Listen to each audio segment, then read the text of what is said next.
Namo Bhagavate Vasudevaya. Om Namo Bhagavate Vasudevaya. Om Namo Bhagavate Vasudevaya. Om Namo Bhagavate Vasudevaya. Om Namo Bhagavate Vasudevaya. Om Namo Bhagavate Vasudevaya. Narayanam Namaskritya Narang Chaiva Narottamam Deving Saraswating Vyasam Tato Jayamudidayet Nashta Prayeshva Bhadreshu Nityam Bhagavata Sevaya Bhagavati Uttama Shloke Bhaktir Bhavati Naishtaki.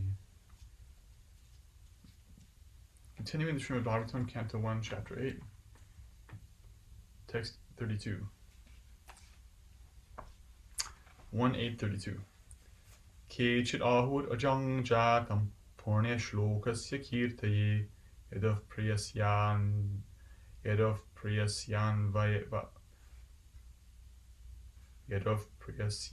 vavaye malayasyeva chandanam. Translation and purport by His Divine Grace A.C. Bhaktivedanta Swami Srila Prabhupada. Srila Prabhupada Ki Jai. Queen Kunti continues.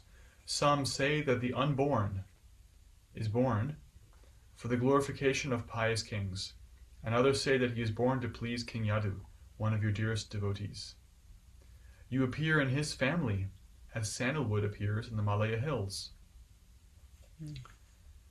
Purport. Because the Lord's appearance in this material world is bewildering, there are different opinions about the birth of the unborn.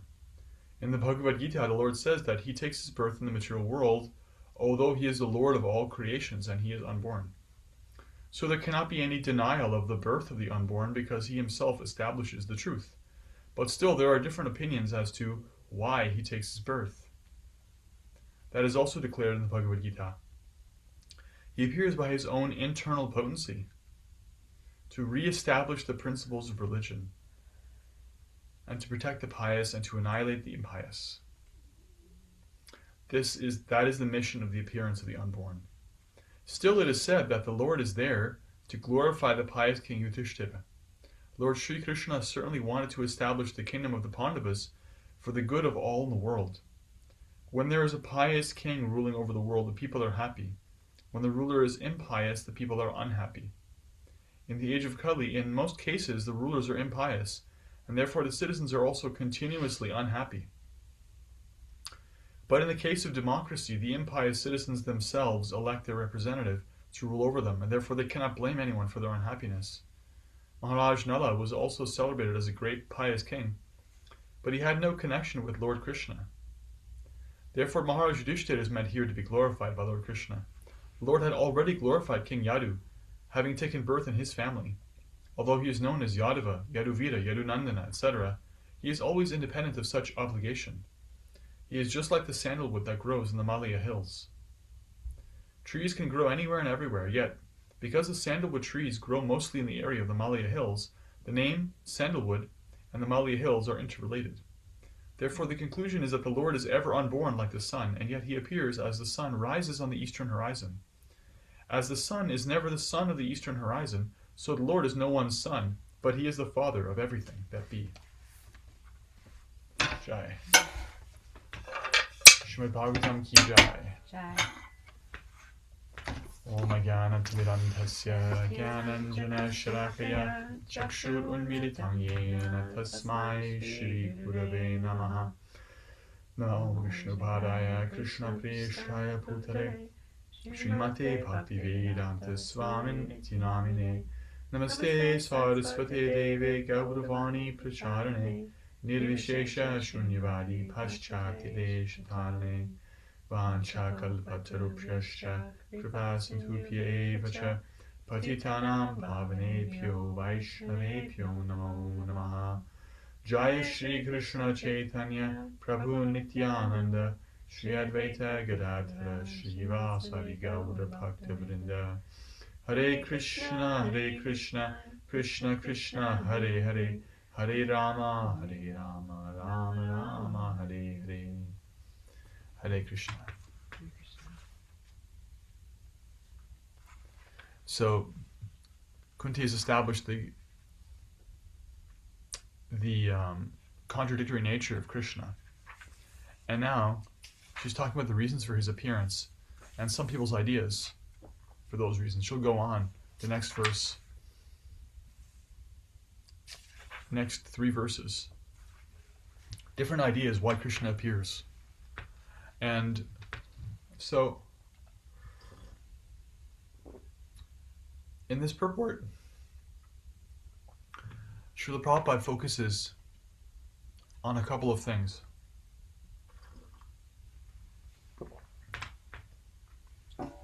The first is that the reasons for Krishna's appearance are not things that we can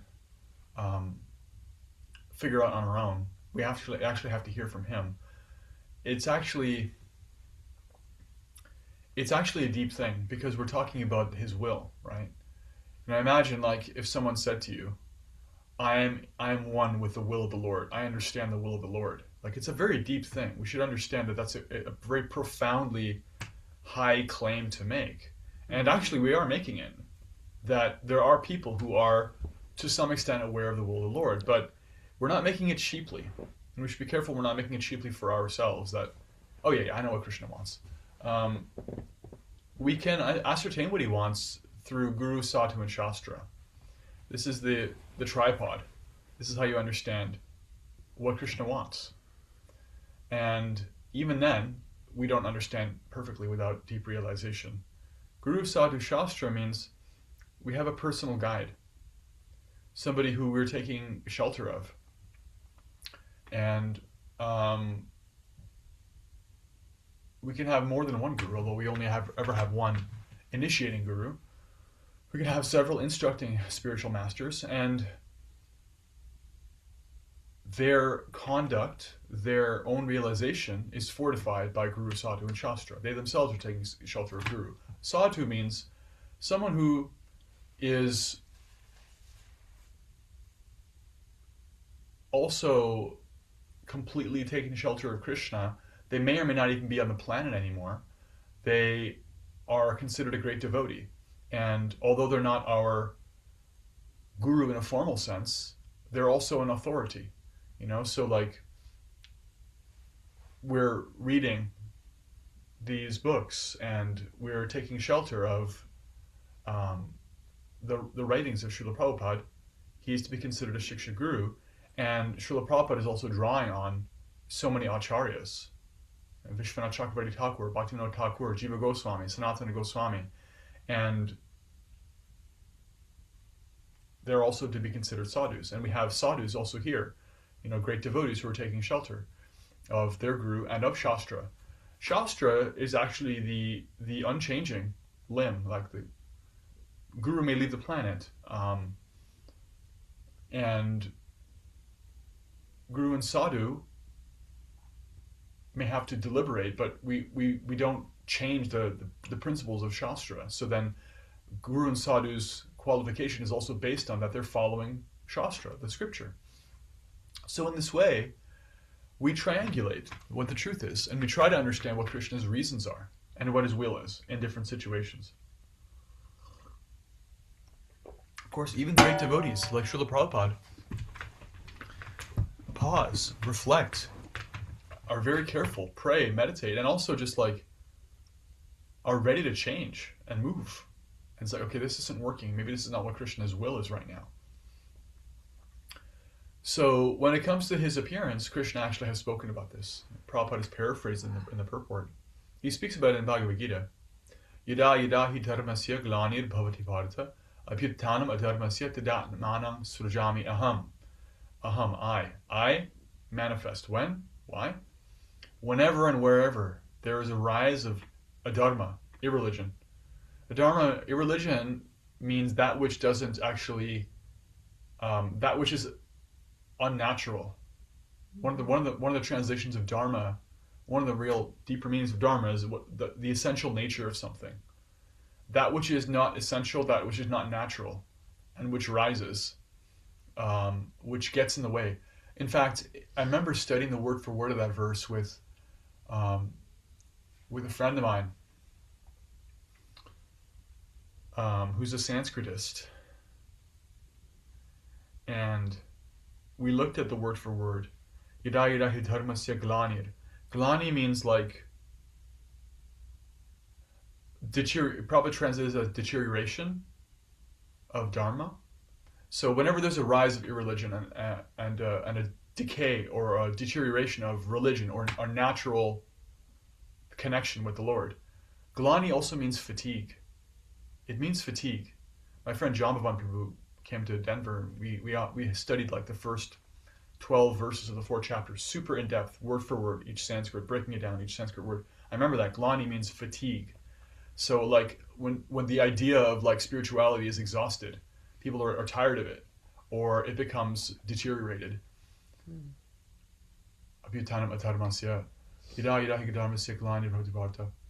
Yeah, and then he arises himself. Paritranaya sadhunam, the next verse. Paritranaya sadhunam vinashaya chadushkatam dharma samstapanarthaya sambhavami yuge yuge. Age after age I come to protect the sadhus. Sadhu here, I've referred to it earlier, the root meaning of sadhu is one who is truthful, one who is actually honest, one who is actually, based on other contexts, sadhu also means one who's dedicated to Krishna. And they're straightforward, sincere, non-duplicitous in that, right? They may not be perfect yet. In fact, Krishna says in the Bhagavad Gita, Apichat suduracharo bhajatemam ananyapak sadhu deva samantavya samyak vyavasito saha. Even if somebody is engaged in extremely sinful activities, but they're completely dedicated to me, it's to be understood that they're to be considered a sadhu, because they're perfectly situated in their determination. And they will come to the perfect stage, he says in the next verse. So, Krishna comes to paritranaya, to save the sincere persons. Vinasha chadushkatam, and to destroy or eliminate miscreants. And to dharma samstapana, to re-establish dharma. He says this right there in chapter 4. And he says it to Arjuna, right after Arjuna says to him, wait a minute, it seems strange to me that you're saying you taught this science previously, because I'm looking at you and you're like a little bit older than me, Krishna. Krishna's like, well, hold on. It's different. Here's the thing. I taught this before, but the science as it is appeared to be lost.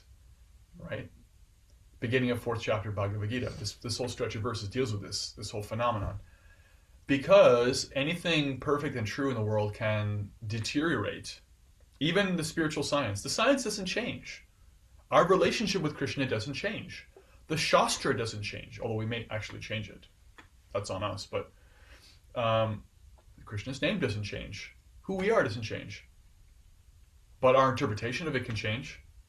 Our motivation can change. The systems we build around it can change. Our remembrance of it can change. All that is under the modes of nature. All of that is subject to decay. Imperfect senses. We can play broken telephone with spirituality. Or we can have the cheating propensity. It's like, well, I can profit off of this. Followers, money, power, sectarian considerations. All those things come into play. And Krishna's like, no. Let me reestablish. We reconnect you. Religio. Religion means religio, reconnect. That which reconnects us to what is already true. So, those are his reasons. In his own words. I'm not saying, he's saying. It's there in Bhagavad Gita. And by the way, historically, the sound vibration of Bhagavad Gita, those exact words I spoke, is quite well protected. We have modern discoveries of manuscripts of Bhagavad Gita, correlating them to the oral recitation of the Bhagavad Gita. They're very, very close. Actually, in fact, there's good evidence that oral recitation of language is even, if you do it properly, is even more accurate than written. But the point is, that's a bit of a digression. The point is, Bhagavad Gita has been very well protected. So when I say that he said that, we can trust, even materially, historically, it's a really good chance Krishna said exactly that. So those are his reasons that he's given. He gives his reasons in other places, but we depend on this. We depend on Krishna to speak his mind. Because otherwise, how would we know? The answer is we wouldn't. We would have to speculate. And even when Krishna speaks his mind, honestly, people still speculate. Because we have so much of a vested interest in, I know what's what. Everyone pay attention to me. I'll tell you why this, that, the other. And so there's always a competing marketplace for God, actually. God is commodified.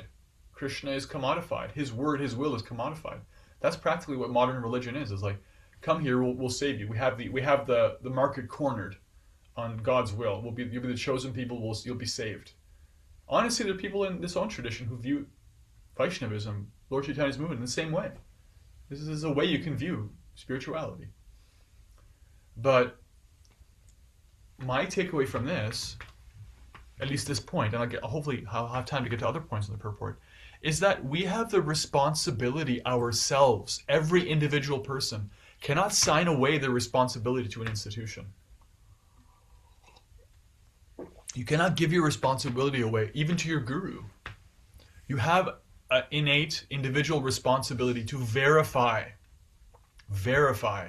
what's being said, that it's actually truthful, no one's trying to cheat you, that you've done the homework yourself, and you also verify that it works. And what that means is we gotta study Shastra. We have to take it seriously. If we don't, then there's a pretty good chance we're not taking our practice seriously. There's a pretty good chance we're giving away our responsibility to someone else, even in the name of surrender, which is very important. We have to surrender to Guru. We have to surrender to Krishna. But if we are saying, well, I surrender to Krishna, but we're actually not doing the work of hearing from Krishna what his will is, that's in Shastra. If we're not doing that, it hampers us. It hampers us. And it can even be a cover for not taking responsibility in our spiritual life. So yeah.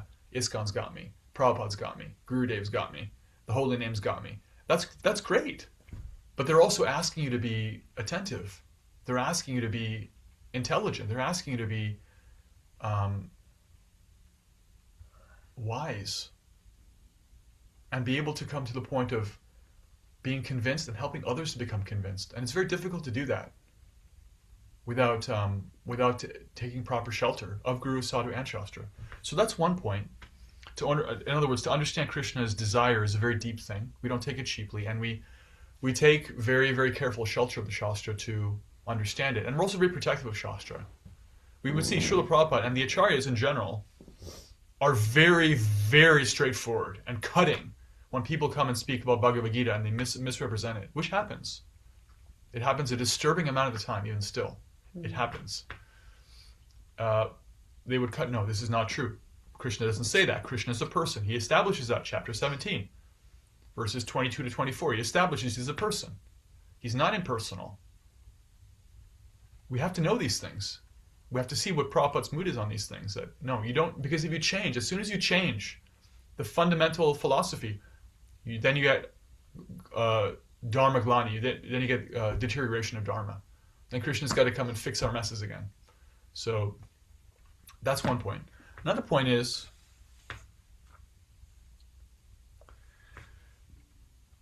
this thing of you appeared in the Yadu family just like sandalwood appears in the Himalaya hills, right? Just like the sun rises in the east. The sun rises in the east, it doesn't mean that it's the property of the eastern sky. The sun is independent in that sense. From our perspective, the sun rises in the east. It's associated there. From our perspective, sandalwood is in the Himalaya hills. And from our perspective, Krishna is born in one family. And so what that means is, aside from he has his own reasons, and we have to hear his reasons from him, we have to be careful not to trap Krishna and limit him and say he's only this or only that because of linear thinking. And because Krishna was born in India, then this is an Indian religion, right? I'm sure there are people in your life who may think like Krishna consciousness, bhakti yoga, this is Indian spirituality, right? This is an Indian take on God. No. If it's presented in its essential sense, it's not Indian, because Krishna's not Indian. The Bhagavatam is not Indian.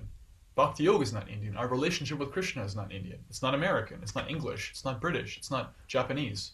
It's transcendental. All those things are transcendental. Krishna is transcendental. Real religion is transcendental. Any process to connect to Krishna, to God, a higher power, that's transcendental. It's not material. It's not cultural. It's not localized. It's not limited. We're limited. We're all very limited in our conditioning, and we have a tendency to place limits. Oh, you can't. Oh, no. Krishna can't dance with the gopis. He can't do that. That's God. Oh, yeah, he's God, so why can't he? Who am I to say? Who is anyone to say and wag their finger? You can't do that. He's God. Those are his parts and parcels. Who can stop him? Can you stop him? I can't stop him. If he wants to reveal that, who can stop him? If he wants to hand out the name of God for free on the street for the last 500 years, who can stop Lord Chaitanya? Who can say you're not allowed to do that? You're not allowed. We've been holding on to this religion so carefully. Why are you giving it away for free? That happened 500 years ago. The Brahmins were complaining to the Muslim magistrates of Bengal. Why is this Nimai Pandit, this Chaitanya Mahaprabhu, chanting the Hare Krishna mantra? He's giving it to the Shudras. This is incorrect. This is not in Shastra, they thought. They were convinced. Because they had a vested interest. Because they're the Brahmins. They're, those particular Brahmins were invested in being in charge spiritually. They complained to the Muslims, arrest him, stop the kirtan. They did. They stopped the kirtan. They broke the drum. Until Mahaprabhu went and talked to the Chandkazi and explained to him, this is what's up. And to this day, the Muslim descendants of the Chandkazi are friends of and allies of Mahaprabhu's Sankirtan movement because of that conversation. Because there's always going to be there. There's always going to be people who try to limit Krishna and limit Bhakti Yoga. Bhakti Yoga is found in Christianity. Bhakti Yoga is found in Islam. Bhakti Yoga is found in Judaism. Bhakti Yoga is found anywhere any sincere soul is trying to connect to God. That's where Bhakti Yoga is found. You may not have the whole complete intact science. That requires protecting Shastra. As I've pointed out earlier, that's very important. So people aren't on an island alone. But Bhakti Yoga is to be found anywhere there is a sincere aspirant for connecting to God, because it's already there in the heart. Because the soul is already the property of Krishna. So that's true. And what I said earlier is also true, that we don't cheaply say we understand the will of God. We triangulate based on Guru, Sadhu, and Shastra. That's why Krishna keeps appearing, to save us from a world where, like, maybe periodically someone like Saint Teresa of Avila, a great saint, Saint Teresa of Avila, look her up, Roman Catholic saint. She apparently independently, she lived a very cloistered life, celibate, nun. I don't even know where Avila is. Spain? Italy? And she had profound realizations about Krishna, apparently in Madhurya Rasa, his conjugal love for his devotees. She saw him as a blackish boy. She wrote that in her poetry. No one told her that. She didn't read the Bhagavatam. She didn't have access to the Bhagavatam. It manifested in her heart. He manifested in her heart. But in a world where that happens so infrequently, Spain, sure, look it up. In a world where that happens so infrequently, we cannot rely on Krishna independently just manifesting in us because she's such a great devotee. He came to her. We have to also take shelter of Guru, Sadhu, and Shastra, so there's a systematic science. So both things are true. Krishna, we cannot limit him. He can break all the rules, including the rules of Shastra, the established protocol, and manifest in anybody's life, anybody's heart. Whether they're eating meat, whether they're in this tradition, whether they're an atheist. He can come in their heart. He can do that because he's Krishna. Hare Krishna. And he also has the established protocol. He wants us to learn from teachers. He wants us to study Shastra. He wants us to understand his own will as expressed through his own mouth, from the mouth of his great devotees. And that's very helpful for us. Both things are true. So there's apparently like a bit of a contradiction, two apparently contradicting points, but they resolve, I hope. I've helped to illustrate how they resolve here, that Krishna is fully independent, not the property of anyone or any system, and Guru, Sadhu, Shastra is actually our best chance of really coming to him. And also, by the way, Guru, Sadhu, Shastra is not just a Vaishnava thing or a India thing. It's found in every intact spiritual tradition, to the extent that they are intact, because it's just it's epistemology. It's how you protect knowledge, right? You have to have living teachers. It's really important. Sometimes people say, like, I don't need a living teacher. We have the books. Prabhupada didn't say that. The books don't say that. I don't need a living teacher, I'll take shelter of like this acharya or that acharya who's not on the planet anymore. It's like, that's very good. You should do that. Take shelter of those acharyas. And you need to have a living teacher. Padma Purana says the material universe, how does it put it? There is always at least one pure devotee on the planet available in the universe. And the universe is manifest and not destroyed because this is the reason. That in other words, the Padma Purana says, Krishna doesn't just like throw his hands up in the air and give up and throw the whole universe in the toilet and just reset it, because there's always at least one great devotee somewhere. The teacher is always there if we're ready for it. Nobody can say like, oh, there were great teachers, but now it's the fallen age, there are no teachers anymore. No. Actually, we're living in a golden age of spirituality now because of Lord Chaitanya. It was difficult for Bhaktivinoda Thakur for a couple hundred years after Mahaprabhu. Bhaktivinoda Thakur, great acharya, had to be empowered to resurface that science because it was in the hands of sahajiyas, people who were manipulating and using the system. After Vishwanath, after great devotees had left the planet, for a couple hundred years, it was not manifest. And in Bengal, Gaudiya Vaishnavism was like really viewed very suspiciously, did not have a good reputation. Bhaktivinoda Thakur had to reestablish it. Now, because of him, because of Prabhupada, there are great acharyas in every city practically. And so we cannot say like, oh, I don't have to take shelter of a living guru. You do when you can, if you're ready to do that. You know, you can have association right now. Come to the Bhakti House, come to the Zoom link. We will hook you up because we're connected to real devotees coming that line. So we honor Guru Sadhu and Shastra, and we also honor Krishna's complete independence. And we're also taking shelter of his independence because despite our disqualifications, he can manifest in our own hearts and help us to shortcut. You know, he says in the purport to 10.10 Bhagavad Gita, the verse where he says, to those who are dedicated to serve me with love, I give them the understanding by which they can come to me. Can I have that Bhagavad Gita, please?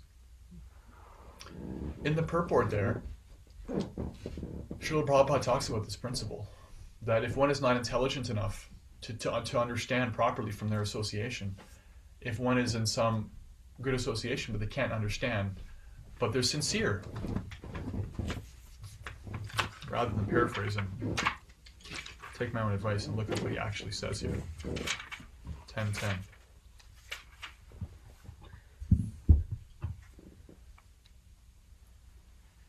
A person may have a bona fide spiritual master and may be attached to a spiritual organization, but if he is still not intelligent enough to make progress, then Krishna from within gives them instructions so that they may ultimately come to him without difficulty.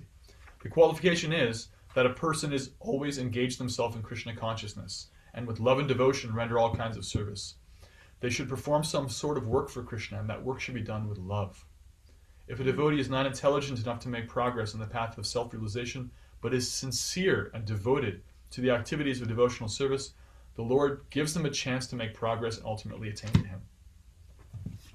Like Teresa of Avila, you know, we don't know what her Guru Sadhu Shastra was like, but she was so sincere, and Krishna was like, here I am. But we want to, if we're really sincere, we'll take shelter of the mercy manifestations he's already given us, i.e. Guru Sadhu Shastra, and not whimsically abandon them. Om Tat Sat. Hare Krishna. Hopefully that was cogent and useful. Let's take some reflections.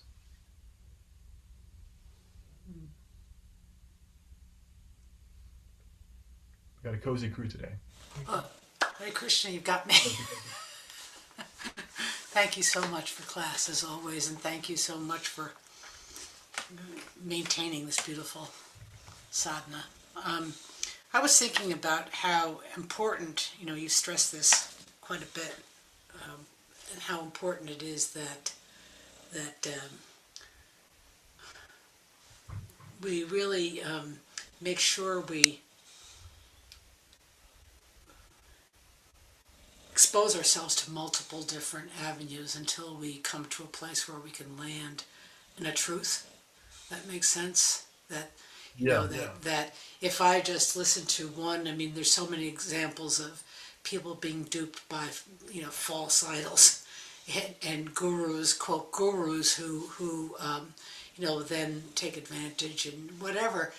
Whereas you know, so it's so important that for me, it was important for me to stand back and to take in quite a bit of the Shastra, and then also the teachings of different people and the style of different teachers, to come to a place where I had some trust, and that basically that trust would lead me to a real surrender. So that when I had a real surrender, some of the more fantastical things that come up in the Shastra no longer seemed impossible to me. It opened a door so that my rational mind could say, that's good in certain circumstances, but here you have to have your heart and your mind connecting in a way that's deeper. Because there's so many people, especially. Well, I don't think it's especially right now. I think it's no different than it was with Yudhisthira and Dhritarashtra and Duryodhana. What we're going through right now with people saying, I am right, you are wrong. This is the right way in all sorts of things, not necessarily in religion, but in how we comport ourselves and what we believe in. And so it's really very, very important for me to come to a place where there's trust, and there's also, as you said, a living. I've got a lot of living teachers, yourself included, and Kishori as well, that help me to open up in a way that is really healthy. So a couple of things that I thought of, because I really love the purport to 1010, and one of the lines that I love in the purport is the devotion. What? If you just reflect back on so far, because Okay. if something comes to me, then we'll want to hear what else you wrote down there. Yeah, like I'm hearing about how there's a need to like triangulate, to have multiple sources, and yeah, I can resonate with that, because we don't want to be blind followers. We also don't want to be blind disbelievers. Sometimes we find that somebody will like press the pause button on their spirituality forever because they're actually like they won't, they don't want to. Actually, there's nothing anyone can say, Krishna, any acharya, that'll actually like convince them to take the next step. They're like stuck in blind disbelief. But at the same time, we want to be demonstrating well-reasoned faith. There's a nice verse in the Chaitanya Charitamrita, Siddhanta Bolya Chitanakara Alash Iharite Krishna Lage Sudrida Manash, which means one should not be lazy in discussing the conclusions of spiritual philosophy, of scripture, of the science, Bhakti Yoga. Because by those discussions, performed with one's intelligence, carefully, one's own faith becomes strengthened. One becomes more firm and fixed. Exactly what you're talking about. That if it's performed with sincerity, in other words, if we're asking these difficult questions, like what do bad things happen to good people? What's the deal with that? Things like that, right? And you actually look at it through the lens of spiritual philosophy, and your own intelligence is applied to it with sincerity, meaning like, I'm not here to show off and show everybody I am actually smarter than all of you. I'm not here to stick it to Krishna because I'm so fed up with, religion, or I'm, whatever one's own other insincere desires. If it's actually like, I really want the truth, and I'm here for that, and I respect that there may be some value in these sound vibrations that they're beyond me, then one becomes fortified by that process of inquiry, and one is exhorted not to be lazy. Alasha means lazy. The verse says, don't be lazy.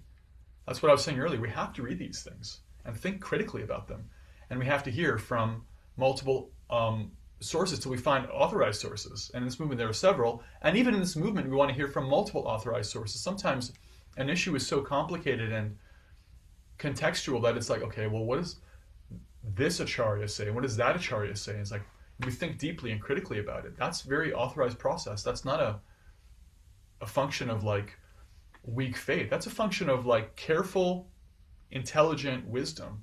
Wise people are cautious and gather information, and they look before they leap. That's what I heard in that. So thank you. Now let's hear what else you had to say. I thank you so much. Yeah, I always think instead of comparing, I want to identify, and so that intelligence helps me to identify rather than compare and say, and looking for the error in Shastra or in somebody's point of view. Let me just be somebody that can identify. So just quickly, so that Kishori can comment.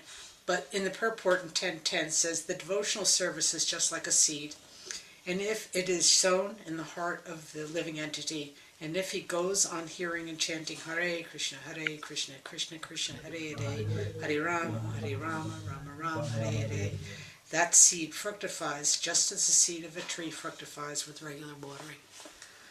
So I just wanted to add that, but thank you so much for this morning's session. Thank you for watering the seed with your hearing. Yeah, what I was thinking about was where you just went, what you were speaking about, and you quoted the word lazy, and I was thinking complacent, that being surrendered doesn't mean being complacent. And even when I surrender to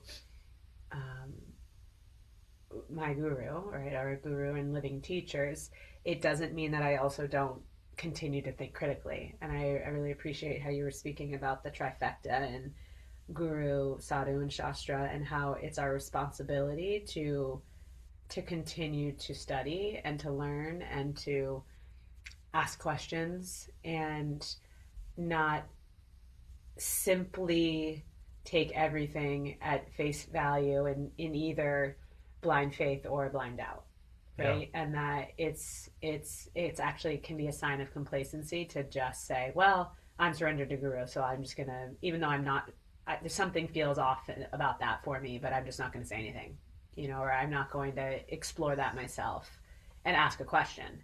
Right. Also, that's true. And also another function of that truth is that even if someone doesn't have a doubt that they need to, resolve. Yeah. If one doesn't think critically doesn't mean throwing up an argument against. It means reflect. Yeah, reflect. If one doesn't reflect and think how this works, how does it actually make sense? Okay, if I assume it makes sense, how does it make sense? So if it doesn't become realized in that way, then it's shallow. Mm-hmm. It's you can recite it, you can maybe even memorize the Sanskrit, but it's shallow. It's lip deep. It's not heart deep, right? So it's always important to see how what we're reading, what we're hearing, is visible in the world, is visible in my life, is visible in someone else's life, is visible in theory, it's intellectually cogent, is internally consistent. Because these are the kinds of things that's what it means for our faith to become strong. That verse is Sudridhamana, should become your faith will become fixed. Mm-hmm. Is that even if you didn't have doubts,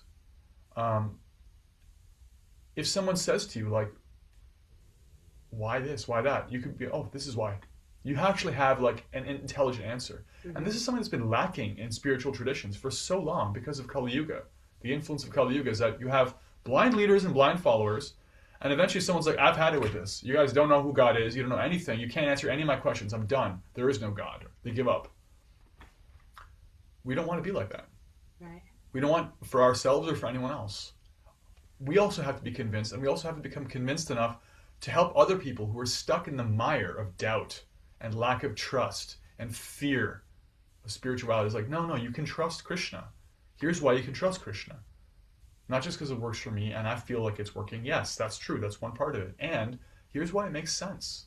Mm-hmm. Here's why it makes sense that behind impersonal nature there's a person. Here's why it makes sense that there's a karmic cycle. Here's why it makes sense reincarnation. Here's food for thought. Right? Yeah. Right, that requires doing work. Right.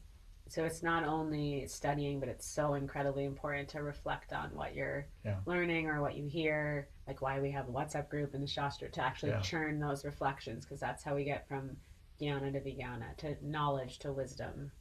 That's right. Mm-hmm. And it's also very satisfying to hear, because it's hearing from devotees. It's just very purifying for the heart. Yeah, and I was going to reflect something else from what you said, if I can remember. Complacency. Yeah, so we don't want to be blind followers. We don't want to be blind disbelievers. So when it comes to being thoughtful and sincere, and I'm really saying this for myself first of all, there's a way in which we want to come to the point And there's a way in which we want to come to the point of becoming sensitive enough to understand when our resistance to something is coming from like, this doesn't make sense. I haven't tried to make sense of this. Or I'm not ready for the spiritual principle yet. Versus I'm just not ready to let go of my attachment. You know?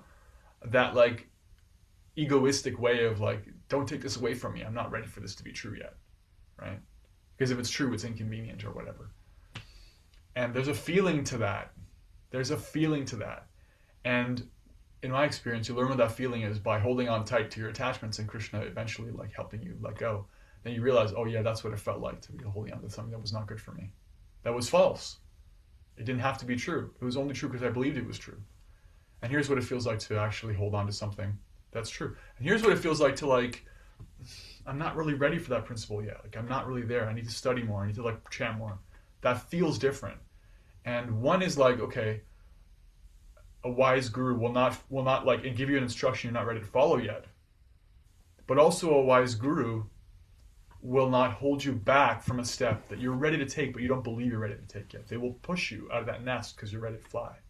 So there's a difference there. And your gurus will help you. Krishna in the heart will help you. Your own sincerity will help you if you start to notice like, oh, okay, this is one of those things where maybe I'm cheating myself here. Maybe I am ready to like, you know, whatever it is. So just a thought, because I know that comes up for me a lot. And Christian's like, hey buddy, you ready to look at your own hypocrisy here? I'm like, maybe not. So, Hare Krishna. Srila Prabhupada ki jai. Srimad Bhagavatam ki jai. Now let's take this opportunity to offer our respectful obeisances unto all of the Vaishnava devotees of the Lord, who are just like desire trees that can fulfill all the desires of all fallen conditioned souls. Jai Vansha Kalpatarubhyascha Kripasantubhyevacha Patitanam Pavanebhyo Vaishnavebhyo Namo Namaha. Anantakoti Vaishnava Vrinda ki jai. Jai. Thanks, Nancy. Haribol. Have a great weekend.